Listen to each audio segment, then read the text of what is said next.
Ben and Samantha sneak up on their dad, playfully scaring him while they laugh. Which one of these turns on the TV? And as he tries it, the fan switches on. He presses another and the toy car speeds off, then another, and the garage gate winds up. He insists he knows what he's doing, saying it's just a rehearsal. His boy mentions the O'Doyle's one clicker that makes life a lot easier for old people like you. But he laughs it off. He promises to finish the treehouse once he's done with the urgent stuff at the office. Then, as he makes his way out, the mutt starts humping the duck teddy. The kids call it a hug, and he brushes it off. Oh, no, that's not wrestling. That's something you should know about for another 10 to 30 years. After fighting through heavy traffic, the architect makes it to the firm late, but still walks into the conference room where his boss is already walking Prince Habiboo through the plan. He excuses himself by saying a red Lamborghini parked in his spot, but this annoys the Arab men since the royal himself drives that exact car. Prince Habiboo drive red Lamborghini. Red Lamborghini, I meant blue Ferrari. He unveils the restaurant model and starts presenting, but the prince wants the bar stretched way longer than planned. He also points out another change, and when he protests, the executive instantly adjusts, cutting out what the prince doesn't want and playing along. Basically, you want me to design you an Arabian hoochie house? Nah, you're kidding me, right? How dare you compare Prince Habiboo's Bikini Hut restaurant to this hoochie house? No disrespect, Prince Hubbada Hubbada. Hubba Bubba. Habiboo! Habiboo! Back at the office, the superior assigns another design for the Japanese while cleaning up the prince's job, leaving him torn between making the meeting in a few hours or catching his son's swim meet. He squeezes in time to dash to the pool, but mistakes another boy for Ben. You're not my dad. As far as you know. What? I was just joking. Is it really my dad? The boy points out he showed up late, but he argues at least he caught the end. Samantha then tests him, asking what stroke her brother used, and he brushes her off the way a dad sometimes does. He was doing the shut-up. Coach Bill pulls the swimmer aside for a quick talk that ends in a friendly hug, right as Michael's phone rings with his boss calling, to Donna's surprise. Later that night at the party, Ben digs into the ice cream, and his mom remarks that he's only copying what he sees his father do. Michael stays glued to calls while his old man puts on a show for the kids. Are you shitting me? First he's eating like his father, now you're talking like him? You son of a bitch! Oh shit! Now you better run!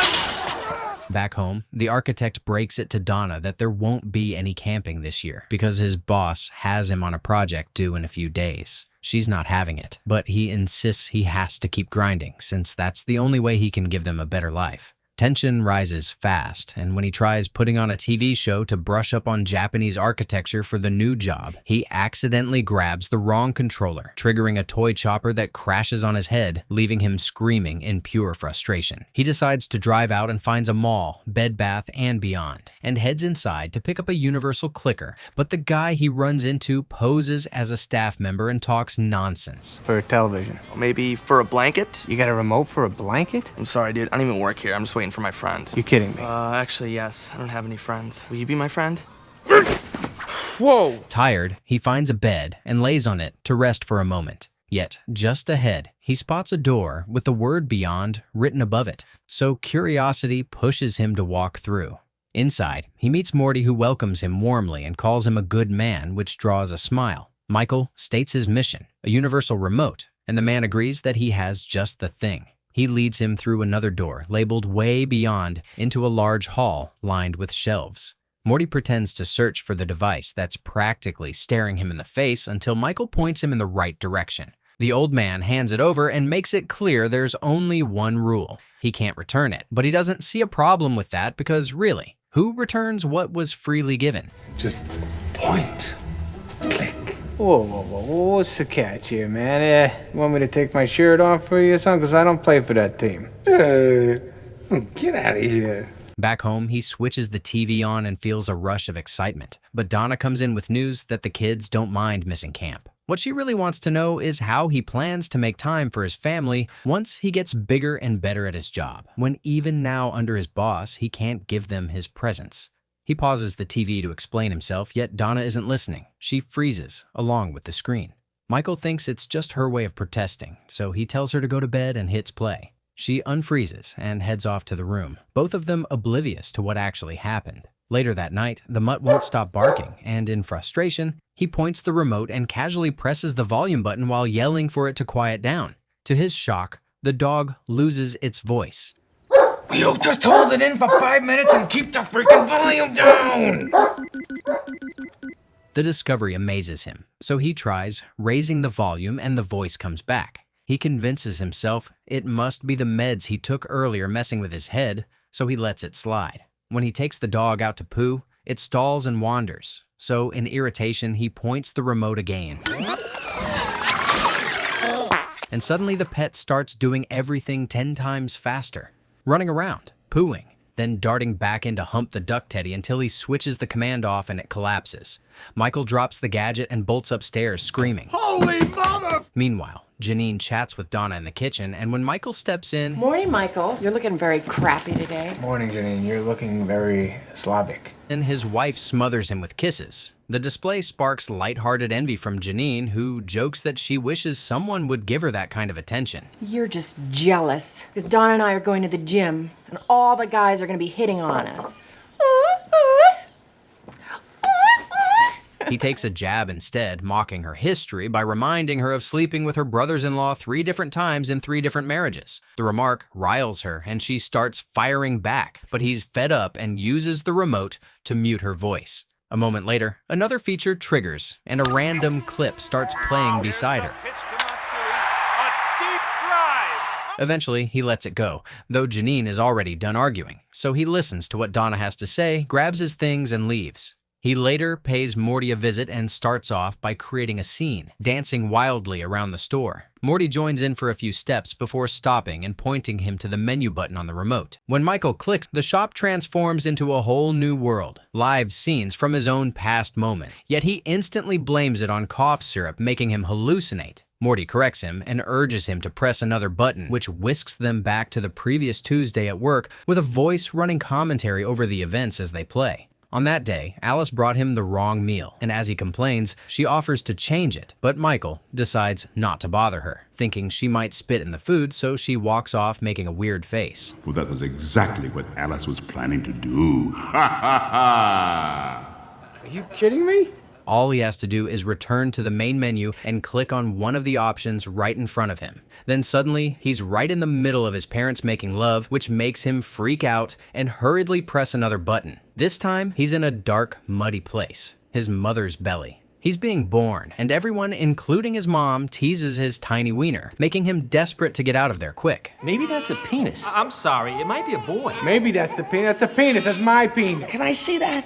That's a tiny schmeckle. Yeah. We have a boy. They're back at the store, but Morty freezes, so all his talk about reliving past moments ends up being directed at a silent old man, until Michael startles when he moves. He was just kidding with the standing still. Morty explains that all he needs to do is think of a time and place, rewind, and he'll land there. He tries it, and they arrive when he was a kid at camp. He and his friends had just finished playing, and as his mom suggested, he invites them for supper, but another boy counters with an invite to watch a show, and without hesitation, the others follow him, leaving Michael to return alone to their tent. He questions why his parents chose a tent instead of an RV like the others, but they insist this is closer to nature, while to him, what the other kids are doing defeats the essence of camping. Since Morty has work to do, they head back to the office, and before leaving, the old man slips him a card in case he needs answers to anything later. Back at the firm, the boss has 2 women sitting on the table showing off their feet, competing for the award of most beautiful toesies, when Michael shows up with the device in hand.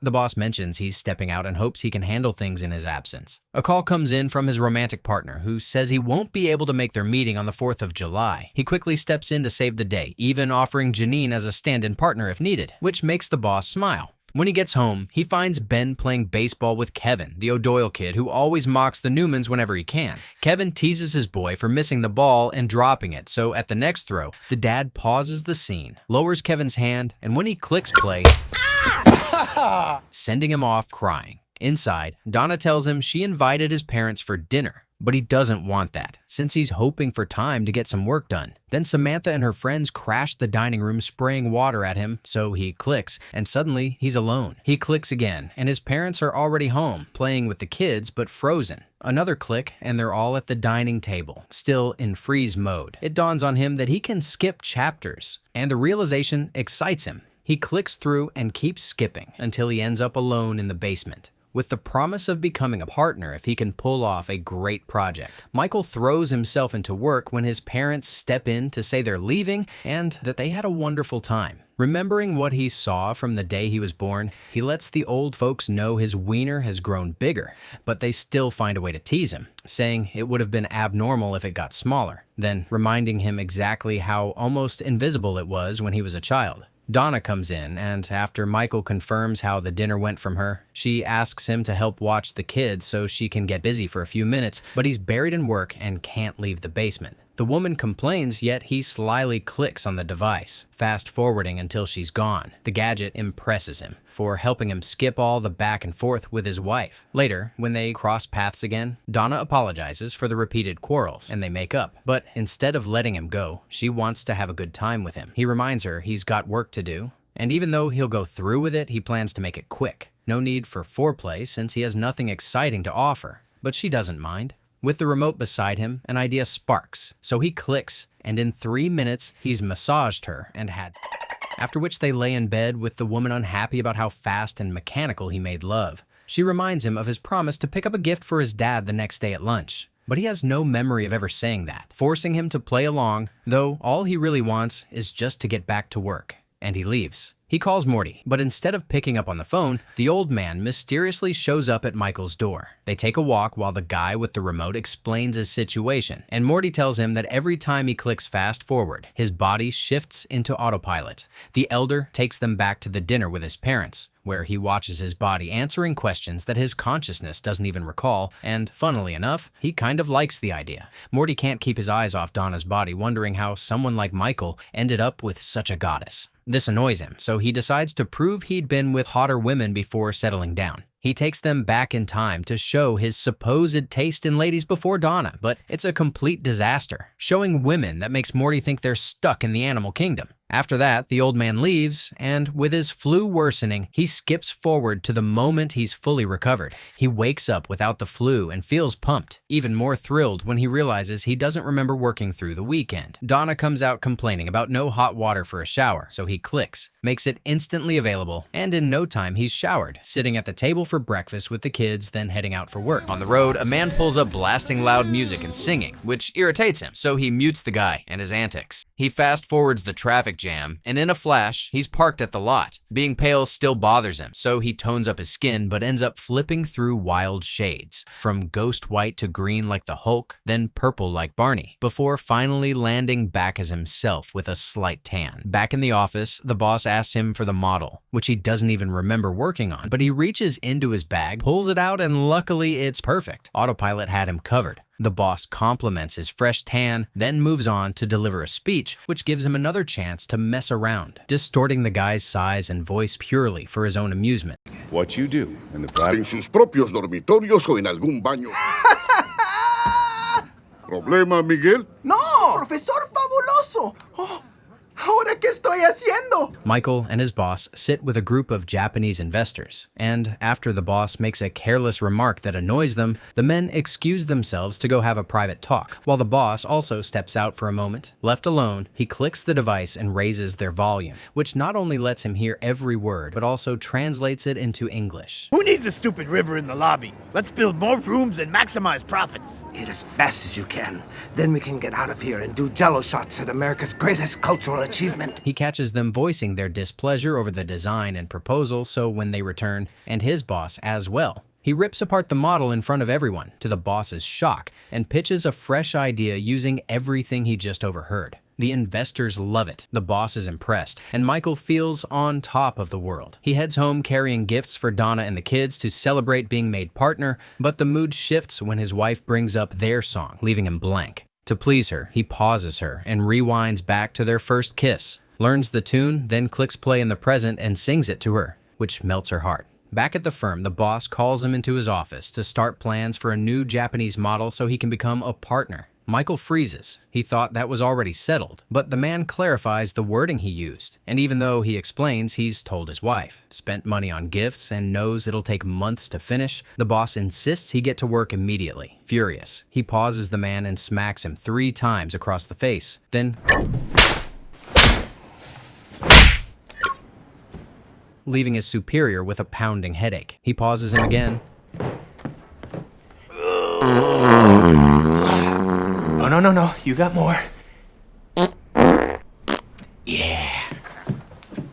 Then unfreezes him, and the man instantly grimaces at the foul taste in his mouth. He storms off to Morty to complain, saying he plans to fast forward his life until things are better. But the old man discourages him, warning him in riddles. At home, his frustration boils over. He snaps at the kids, makes them cry, and rants about how cruel bosses can be. Donna quickly realizes he wasn't made partner, but her effort to cheer him up falls flat as he vents, slams the door, and storms outside. He's smoking when Kevin tries to mess with him, but as soon as Mrs. O'Doyle spots the cigarette, Michael lies that he grabbed it off the boy. She's livid and calls him out. When he goes back in, he overhears Donna collecting the gifts from the kids, which pushes him over the edge. So he clicks the remote and fast forwards to the moment he's finally made partner. Suddenly, it's 1 year later, but everything has changed. His boss is closer to Janine than ever. Took that bastard a year to promote me? What else did I miss? While his marriage is collapsing to the point that he and Donna are sitting with a therapist, not knowing how it all got this bad fills him with anger. Oh my god, he's gonna answer his phone. What the heck happened? I didn't even touch the remote. At home, he learns their dog has died and been replaced, and the news breaks him. He cries and promises his wife he'll do better. The new pup then dry humps the duck, which strangely puts Donna in the mood, and just as he agrees, the remote skips him forward to the end of their lovemaking. Thinking it's malfunctioning, he tries calling Morty, but the old man appears at the door, startling him. Morty explains that the device remembers his choices and automatically skips over things he's fast-forwarded before, like intimacy, traffic, and arguments. Michael insists he can't live that way and shoves the remote back, but it falls right into his hand again. He smashes it, throws it, even thrashes it, but it keeps coming back, and Morty reminds him it can't be returned before disappearing. The next morning, Donna tells him to shower, but knowing the clicker will skip ahead, he avoids it and walks around in a bathrobe. When she questions him, he refuses to argue. Scared it'll trigger another fast forward, and even dodges a kiss for the same reason. At work, he manages to convince his boss that the stiff suits and ties everyone wears make no sense, and the man instantly pulls his off. Then he casually mentions his plan to relocate to Morocco, which leaves an opening on the board. He says Eric will take over as CEO while Michael gets promoted under him, even joking that Michael could be CEO himself in a few years. The second he agrees, his life jumps forward 10 years. He wakes up in a mansion with a call from his boss saying Eric has died and the role is his. Shock hits harder when he sees how overweight he's become. It's a juicy titties! What is that? Oh, God, no. Wanting only to go home, he clicks again, and the sight that greets him is worse. Ben is grown and just as heavy, bickering with his father constantly, while Samantha is rebellious, walking out in skimpy clothes to meet a boyfriend until Michael stops her and sends her upstairs. Out back, he finds Donna, and as he clings to her for comfort, Bill appears. And to his horror, the two share a kiss. He attacks Bill, accusing Donna of cheating, but she fires back, reminding him he abandoned them for work. Suddenly, the device starts beeping, preparing another fast forward, so he pauses everyone. Morty appears again, and when Michael tries to vent, the man explains that the device is only echoing his own character, since every time he had to choose between family and work, he picked the latter. Determined to fix it, he vows to win Donna back, kicks the frozen Bill between the legs, and leaves a note for his wife before clicking play. But the chaos resumes instantly. The fight rages on, and the dog pounces on him, knocking him down. He smacks his head against a hard surface, and as he fades out, the device beeps wildly. He wakes up in a hospital bed 6 years later with Donna by his side, telling him he's just gotten free from cancer but landed there again because of a heart attack. Even though he's relieved that a chunk of his fat has been removed, he still talks to her like they're together and even asks for her back. I really want to be friends, but I can't do that if you... Would you stop flapping that thing? It's my flap. I'll do whatever the hell I want with it. She's furious and warns him to behave, reminding him that she's married to Bill and only doing all this for the kids, then storms out, Later, he's at a building complex with his picture plastered everywhere as the architect of the season. Ben shows up looking sharp and dapper, and the proud dad couldn't be happier. They step into the son's office, but the father keeps going off point since he hasn't been in touch with reality, even mistaking Samantha for Ben's girlfriend, and not knowing his own dad has passed away years earlier. He breaks down in tears before leaving. He then heads to the cemetery, standing before the old man's grave and trying to rewind to the moment he passed, but it doesn't work. Morty appears and tells him it won't because he wasn't there, so instead he rewinds to the last time they met. Back in the office, Ben walks in but gets little attention, with his dad casually brushing him off. Moments later, his father shows up suggesting a boys' night out, but Michael doesn't even flinch, too buried in his work and even shouting at him for interrupting. Look at the man. I'll tell you the secret. No, Dad. Don't you want to know? How you do the stupid trick? I've always known. Can you let me do my work? I love you, son. Furious with how badly the current version treated his pops, he rewinds the scene over and over just to hear those 3 words again. He freezes him for a second,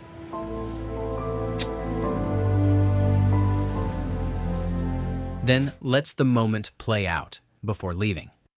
Back at the cemetery, Morty apologizes for taking his father, which makes him question how he even has the power to take lives. The old man then reveals he's the angel who carries people to the beyond. Hearing this sparks anger in Michael, and he tries to attack, but Morty keeps vanishing and reappearing until fear grips him. Wanting an escape, he fast-forwards to something good and lands at his son's wedding. When he's called up to give a speech, he has no clue what's going on, so he scans the room, spots the cake, realizes it's a wedding, and maneuvers his way through an awkward toast. He finds his mom, now very old, kisses her cheek, and gives her words of affirmation. Donna walks in with Bill. And while the exes agree to dance, the mischievous man pauses the moment, yanks Bill's pants down, then clicks play again and dances with her while the guests laugh. He later spots Samantha, scolds her for dressing too revealing, and realizes she's grown up. But when she calls Bill dad, the shock sends him into another heart attack, and he collapses while Morty dances nearby. At the hospital, he tries to put the blame on Morty, but the old man reminds him that everything, the fast-forwarding, the skips, was always his decision. His kids show up to check on him, but Ben has to leave for business, even ditching his honeymoon. Watching his son walk away doesn't sit right, so Michael pushes himself outside and tries to reach him. He sees them getting into a car, but collapses in weakness. And just then, Ben spots him and calls the others. Now surrounded by everyone he loves, he makes one final wish, begging his boy to always put family first, above work. He tells his daughter he loves her, cheekily flips Bill the finger, then turns to Donna, apologizes, and asks her the same question she once asked him, if she'll love him forever. Forever and ever, babe. It's time to go. He wakes up back in Bed Bath & Beyond, overjoyed that it's all been a dream. He rushes to his parents' place, wakes them from sleep, and pours out the words they've always wanted to hear. Back home, he happily tells his wife that they'll not only go camping, but also start planning more vacations. He dotes on the kids and even brings in another dog to keep the first one company. When the dogs start dry humping, Donna surprisingly gets in the mood and heads upstairs to change. While picking up the phone, he notices the remote again with a note stuck on it, and his mood instantly drops. The message simply says to do the right thing, so he picks up the device and throws it in the trash. This time, it doesn't return. That's all for now, guys. I even felt a little sad by the end of the movie. Write in the comments what you would do with such a remote. Don't forget to live and cherish every moment of this life. See you in the next recap.